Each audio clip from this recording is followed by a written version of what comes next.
চাটনি করব টমেটো দিয়ে, আর একটা এই দুটো তেঁতুলও দেবো ওর সাথে।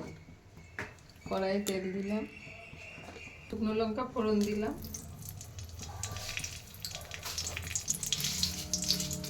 একটু কালো সর্ষে দিলাম ফোড়ন দিয়ে একটু ভেজে নেব। টমেটোগুলো দিয়ে দিলাম,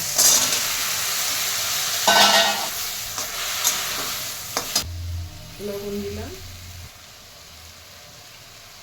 হলুদ দিলাম, মিশিয়ে নেবো, তারপরে জল দেবো।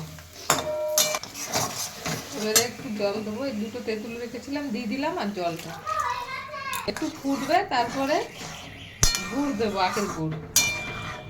ফুল আর টমেটো, এবারে গুড় দেবো, আখের গুড়।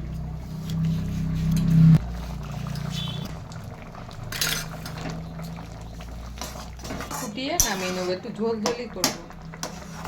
নামানোর আগে একটু ধনেপাতা দেবো।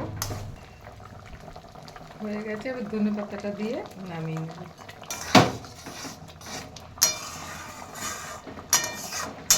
নামিয়ে দিলাম।